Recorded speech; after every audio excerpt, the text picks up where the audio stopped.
오늘 함께 봉독한 학개서 1장 1절부터 7절 말씀은 70여 년 포로 생활을 마치고 예루살렘에 귀환한 한 5만여 명, 그 이후에 소수의 유다 민족들이 하나님께 받은 말씀을 바로 학개가 들은 대로 기록하여 증거하고 있는 말씀이 본문의 말씀입니다.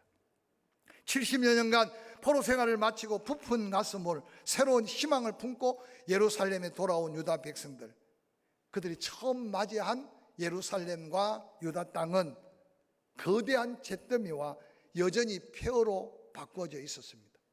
어디서부터 손을 대고 어떤 일을 먼저 해야 될지 이유와 어떤 여유와 어떤 생각을 가질 틈도 없는 위기의 현장을 한번 상상해 보시기 바랍니다.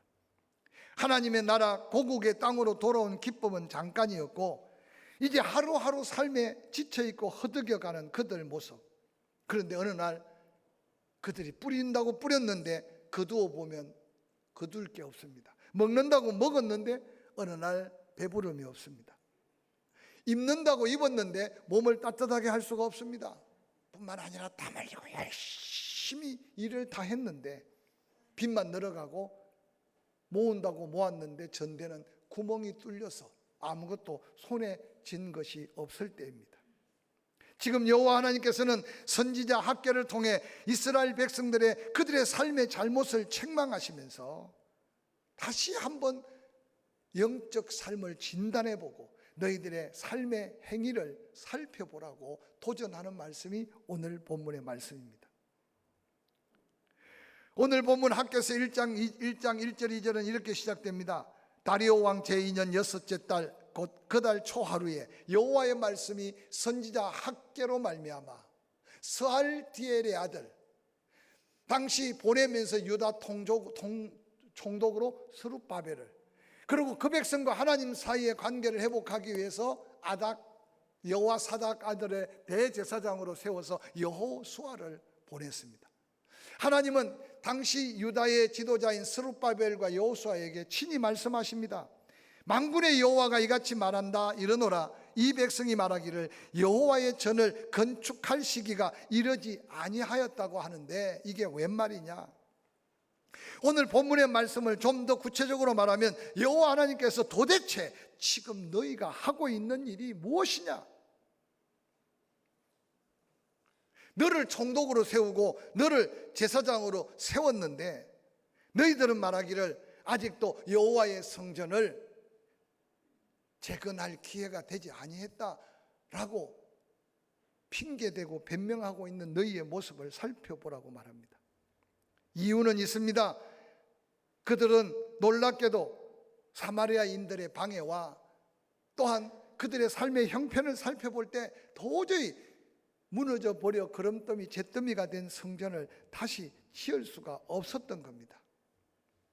그런데 안타까운 것은 그들이 힘에 부딪히고 주변에 반대가 심하다고 해서 성전 지을 때가 아니라고 그러고 핑계대며 그러면서 보니 저들의 자기의 집을 짓고 농사 짓고 자기의 자녀들을 섬기고 세우는 일에 몰두하고 있는 세월이 이미 15년이란 세월이 지나가고 있다는 사실을 성경은 우리에게 일깨워 주고 있습니다. 포로 생활을 마치고 하나님의 전적인 은혜로 고국에 돌아왔던 이스라엘 백성들, 그들의 실망감과 좌절감은 이해가 되지만 하나님이 그들을 향해 책망하기를 여호와의 전을 건축할 시기가 이르지 아니했다고 스스로 합리화를 하면서 자신의 삶에 빠져버린 15년의 세월 동안 안일해진 영적 지도자들을 향해 책망합니다. 그러면서 이어지는 3절 4절은 여호와의 말씀이 선지자 학개에게 다시 임합니다. 학개에게 말씀하기를 이 성전이 황폐된 채로 방치되어 있는데 너희들은 이때 판백한 집에 거주하는 것이 옳으냐라고 학개에게 도전하고 있는 말씀입니다. 오늘 본문의 판백한 집이라는 것은 유다 땅에서 발견할 수 없는 집들입니다. 그들이 지난 70여 년 바벨론에 종살이 하면서 그 엄청난 문화, 그 엄청난 화려한 바벨론의 집들을 아마 종살이하며 보았을 겁니다. 하나님의 은혜로 귀국하여 하나님의 성전을 먼저 세우고 그러고는 여호와 앞에 구원의 은혜, 그리고 함께 하실 하나님의 은혜를 구하면서 더한 은혜를 구해야 될 그 백성들인데, 어느 날 몇몇 사마리아 사람들의 반대에 때로는 바벨론 제국에서 성전을 다시 재건하지 말라는 공문뿐만 아니라 그들의 형편과 사정을 볼 때 도저히 여유가 없는 것을 핑계 삼아 지난 15년 동안 그들이 한 일은 이전에 바벨론 제국에서 보았던 화려한 집들을 자기 집에 장식하고 자기 집을 짓는 일에 지금 시간과 세월을 다 보내고 있는 그들을 책망하고 있는 말씀이 오늘의 본문의 말씀입니다. 이스라엘 백성들의 이유는 있습니다. 돈도 없습니다. 사람들도 없습니다. 건축 재료도 모자랍니다. 지도자도 제 역할을 못합니다. 사마리아 사람들의 방해는 더 극악합니다. 바벨론 제국 아닥사스다 왕의 짓지 말라는 명령도 이미 있었습니다. 이 핑계 저 핑계, 하나님 앞에 예배하며 하나님의 은혜에 감사하며 하나님께 영광을 돌려야 될 그 백성이 돌아와 하고 있는 일은 자기 일에 바빴고 뿌리고 그도 또한 자기 먹는 일에, 그리고 자기 집을 장식하는 일에 빠져버린 그들을 책망하는 음성이 성경에 기록되어 오늘 우리에게 들려지고 있는 새해 셋째 주, 어떤 거룩한 부담과 도전의 말씀인지 각자 자신의 마음속에 이 말씀을 담아 보시기를 주의 이름으로 간절히 축원합니다. 저는 먼저 왜 성전 짓지 않느냐 라고 안타깝게 부르짖는 하나님이 이스라엘 백성들에게 요구하는 요구가 이미 불타버린 그 영광스럽고 화려했던 솔로몬 성전을 재건하라고 말하고 있지 않다는 사실에 먼저 우리가 마음의 눈을 열고 하나님의 마음을 살펴야만 합니다. 해방의 기쁨은 잠시였습니다. 열심히 집을 짓고 열심히 뿌리고 거두면 삶의 풍족함이 있을 줄 알았는데 삶의 기쁨의 만족도 누리지 못하는 그들의 모습을 한번 상상해 보시기 바랍니다. 밖에서 1장 5절, 그러므로 이제 만군의 여호와가 이같이 너희에게 말하노니 너희 행위를 살펴봐라. 6절, 너희가 많이 뿌리지 않느냐 그런데 수확이 없지 않느냐, 많이 먹지 않았느냐 그런데 배부르지 못하지 않느냐, 많이 마시지 않았느냐 그런데 흡족하지 못하지 않느냐, 열심히 일하지 않느냐, 모은다고 모았는데 구멍이 난 전된 줄 모르고 지금 모여있지 않는 형편이 너희들의 형편이 아니냐고 책망하는 이 말씀이 오늘을 사는 우리에게 어떤 음성으로 들리는지 한번 돌아보시길 바랍니다. 이스라엘 백성들이 그같이 위기 속에 하나님의 책망을 받았던 이유는 구원은 받고 해방은 받고 나라는 찾았으나 돌아온 삶의 현장, 바쁜 게 핑계되고 없는 게 핑계되고 할 수 없는 게 핑계되면서 마땅히 감당해야 될 하나님의 성전을 짓고 받은 은혜 하나님께 감사하며 하나님 앞에 예배자로 하나님의 축복을 구해야 되는데 삶의 우선순위가 완전히 흩어져 버린 이스라엘 백성들을 향한 하나님의 안타까운 이 말씀이 새해 거룩한 임마누엘 하나님이 함께 하시고 여호와 이레 하나님이 우리의 삶을 준비하신 하나님을 나의 하나님으로 믿고 살려면 소망의 말씀만 붙든다고 되는 게 아니라 우리의 영적인 변화, 영적인 새로운 개혁이 필요할 때인 것을 이 민족 앞에, 다른 사람은 어떨지 몰라도 우리의 심령에 다시 받아야 될 거룩한 경고가 있는 도전의 말씀이 아닌가 저는 생각하면서 이 새해 다시 한번 우리의 삶을 돌아보는, 아니 너의 행위를 살펴보라 하신 하나님 말씀 앞에 우리의 영적인 모습을 점검하는 저와 여러분이 될 수 있기를 주의 이름으로 간절히 축원합니다. 우선순위가 뒤죽박죽 바뀌어버린 이스라엘 백성들, 무엇이 먼저고 무엇이 더 중요하고 무엇이 더 귀중한지를, 영적 가치관을 다 잃어버린 현대 그리스도인들의 삶의 모습이 아니겠습니까? 자신의 집을 짓는 게 무엇이 잘못이며 자기의 자녀를 믿음으로 잘 양육하는 게 무엇이 문제며 직장의 사업에 내가 몰두하고 애쓰는 게 무엇이 잘못이겠습니까? 근데 오늘 이스라엘 백성들에게는 그것이 먼저, 그것이 우선순위가 아니었다는 사실을 오늘 하나님은 학계를 통해 그 백성을 깨우고 오늘 사는 우리를 향해 다시 한번 이 말씀으로 깨우고 있는 하나님의 음성을 들을 수 있기를 주의 이름으로 간절히 축원합니다.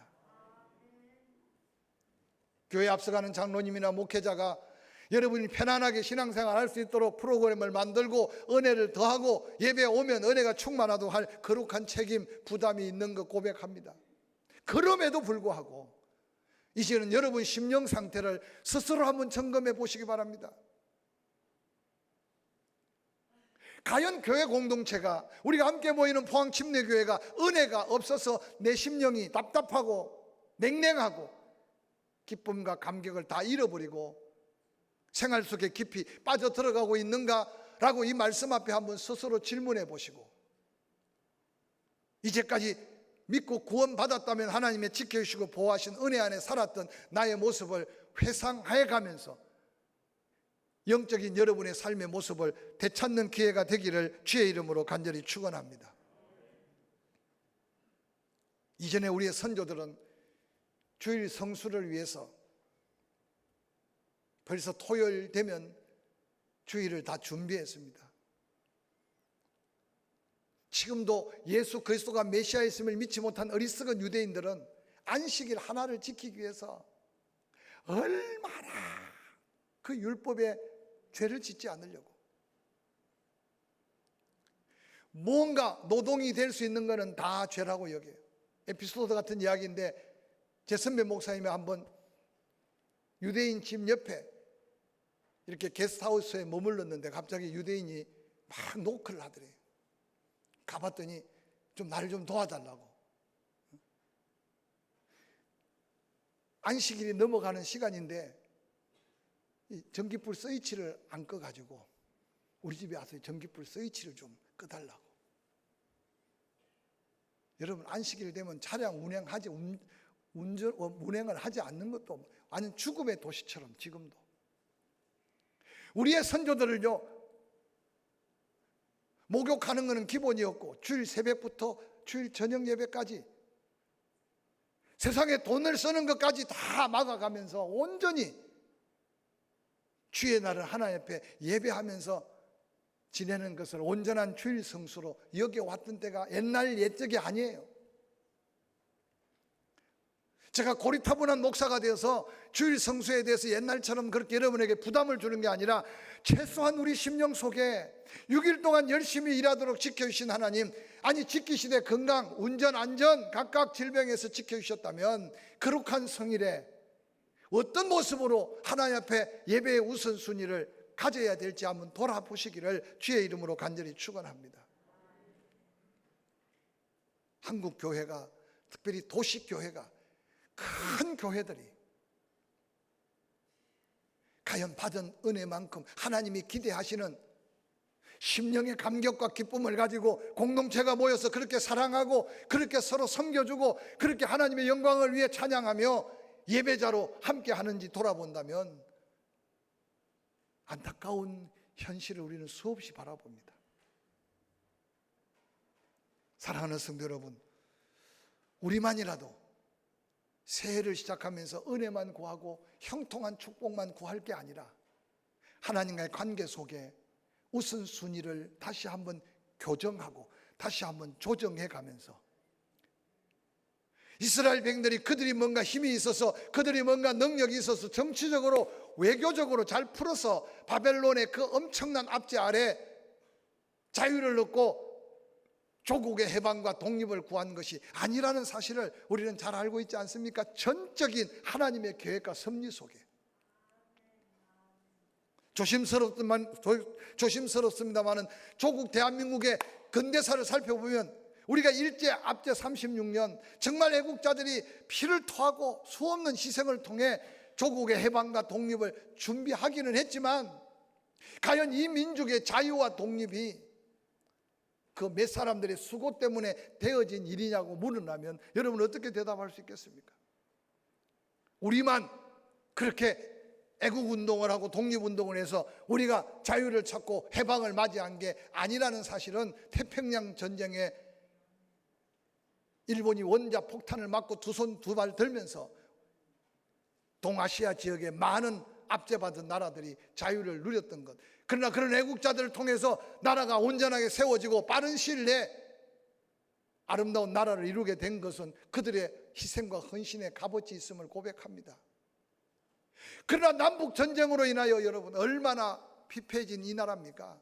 우리는 늘 잊지 않아야 되는 것은 지금 내가 누리고 사는 것이 내가 잘나고 내가 똑똑하고 내가 애써서 누리고 잘 사는 게 아니라면 삶의 우선순위 속에 반드시 개인마다 차이는 있겠지만 하나님이 보호하심의 은혜를 믿는 성도들만이라도 고백해야 될 은혜인 것을 기억하시기를 주의 이름으로 간절히 축원합니다. 그래서 이전에 우리의 선조들은 그 은혜를 기억하고 학계 선지자가 선포한 대로 우선순위를 따라 성전 짓는 데 목숨을 걸듯이 곳곳에 성전을 지었어요.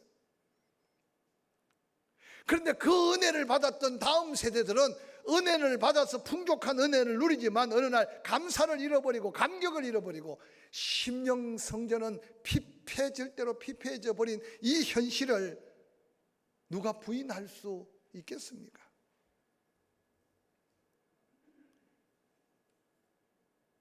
살기는 좋아졌는데 빚은 자꾸 늘어갑니다.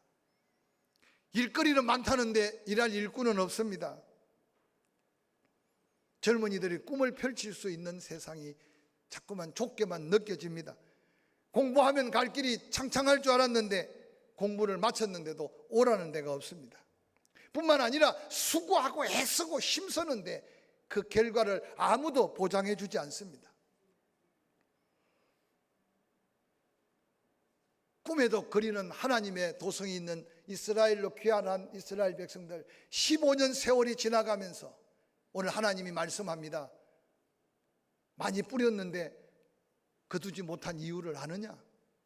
많이 먹었는데도 자족하고 만족함이 없는 이유를 알겠느냐? 수없이 마셨는데도 흡족함이 없는 이유를 아느냐? 입었는데 따뜻하지 않는 이유를 아느냐? 열심히 일했는데 모은다고 모아놨는데 그 전대가 구멍 났다는 사실을 알고 있느냐? 그 이유가 무엇인지 아느냐고 묻고 있는 이 질문 앞에 한 해를 은혜로 보내고 새해의 소망 가운데 시작하면서 우리가 새로운 믿음의 우선순위가 바뀐 후에 그 믿음을 따라 하나님의 약속이 축복이 되는 거룩한 은혜를 도전하는 저와 여러분이 될 수 있기를 주의 이름으로 간절히 축원합니다.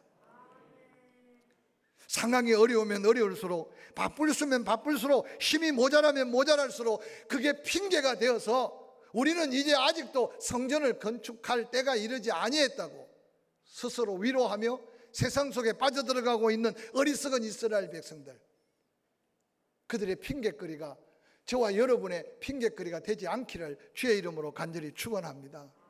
이제라도 신앙 회복을 위해 하나님의 말씀을 바로받고 감추인 보화를 캐내는 심정으로 은혜를 좀 더 사모하고 성령의 작은 감동도 소멸시키지 말고 다시 한번 촉촉한 눈물 젖은 여러분의 눈망울을 바라보며 은혜 베푸시기를 원하신 하나님 앞에 좀 눈물샘도 좀 터져 나오고 할렐루야, 할렐루야.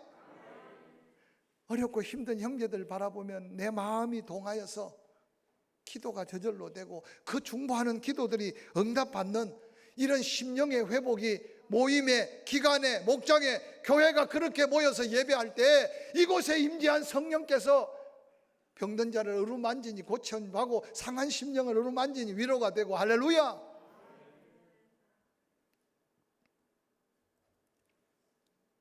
이런 변화의 우선순위를 바꾸기 위해 여러분은 어떤 희생의 값을 치를 준비가 되었습니까? 내 심령이 천국으로 날마다 그 평안이 넘치기 위해 내가 어떤 멍에를 메어야 될지 한번 생각해 보십시오. 예수님은 그래서 우리의 지침을 알기 때문에 세상 일에 수고하고 지친 너희들아 다 내게로 오라고 전능하신 능력의 주님이 우리를 초청하셨어요. 그 짐은 나에게 맡기라. 그리고 내가 너희에게 지어주는 사명의 짐을 져봐라. 그 짐은 가볍다. 그 짐은 쉽다. 그런데 오늘 우리가 지고 있는 짐이 뭡니까? 져야 될 짐은 내팽개치고 지지 않아야 될 짐 때문에 지치도록 수고하고 일하면서 좀 한번 깨닫는 이 학계의 도전의 음성이 하나님의 음성으로 들려지기를 주의 이름으로 간절히 축원합니다. 축원합니다.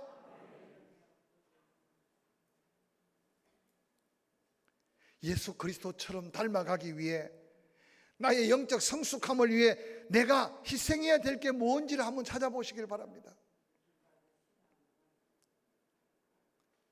쉽게 말하고 말 한마디에 넘어지고,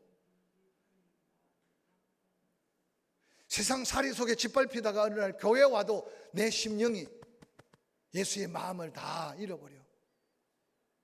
교회는 시험을 이기는 곳이고, 은혜를 주는 곳이고, 위로가 넘치는 곳이고, 사랑이 더해지는 곳이고, 이 2023년 주의 성전에 예배하며 시험 드는 일 없기를 주의 이름으로 간절히 축원합니다. 할렐루야. 이곳에 오면 치유가 있고 회복이 있고, 병든 몸을 이끌고 오면 하나님 만지셔서 고침이 있는 거룩한 은혜를 함께 사모하며 내가 그 일을 위해 희생할 수 있을 게 뭔가. 누군가 예배 전에 먼저 와서 기도하는 그분 때문에 예배에 하나님의 은혜가 충만하고, 누군가 섬기고 봉사하는 그분 때문에 주일날 오후에도 시간을 조정할 수 있는 여유가 생기고, 그래서 기관이 함께 모이고 목장이 함께 모일 때 형제가 함께 동거함이 하나님 보실 때 너무 아름답다. 그래서 그곳에서 위로의 말 한마디가 힘이 되고, 그곳에 작은 격려가 큰 믿음의 도전이 되고, 할렐루야. 이 일을 위해서 주일 오후에 다시 한번 거룩한 도전을 해보려고 합니다. 여러분의 시간적, 물질적, 건강, 때로 은사, 재능, 그 하나하나의 우선순위에 바뀌어진 희생이 하나님의 거룩한 성전이 황폐함에서 벗어나 영광의 예배가 이루어질 곳, 그곳에 임하는 성령은 끊임없이 우리의 심령을 갈아엎어서 옥토밭으로 하나님의 은혜로 가득 채워주실 줄 확실히 믿습니다. 날마다 나와 함께 하시고 나를 만지시고 나에게 말씀하시고 나를 인도하시고 축복하시는 그 성령으로 충만한 심령 성전을 회복시킬 수 있기를 주의 이름으로 간절히 축원합니다. 영적 구원뿐만 아니라 삶의 구원이 감사해서 기간 목장에서 나누는 간정이 수많은 영혼들의 심령을 변화시키고, 하나님의 사랑이 그 가운데 폭포수같이 터져서 뜨거운 사랑이 영혼들을 살리는 그런 우리의 심령이 되기를 주의 이름으로 간절히 축원합니다. 그 사모함이 모일 때 강단의 말씀이, 기도하는 기도가, 드려지는 찬양이, 또한 우리가 알게 모르게 이웃을 섬기고 나누고 베풀고 선교하며 구제하는 일들이 결국 내 영혼이 잘된 같이 내가 범사에 잘되고, 강건함의 약속의 축복이 바로 우리의 심령 성전의 회복으로 이어질 하나님의 놀라운 축복이 될 줄로 확실히 믿습니다. 많이 심었는데 많이 거둘 것이다. 많이 먹었는데 배부를 것이다. 마셔도 날마다 자족하고 만족할 거다. 입으면 입을수록 따뜻해질 거다. 할렐루야. 우선순위를 바꾸고 하나님의 날, 하나님의 것을 구별해 봐라. 내가 쌓을 것이 없도록 구멍난 전대 구멍만 꿰매는 것이 아니라 곳간마다 차고 넘치도록 채워줄 거다. 이 거룩한 도전이 우리의 다시 한번 믿음의 도전이 될 수 있기를 주의 이름으로 간절히 축원합니다.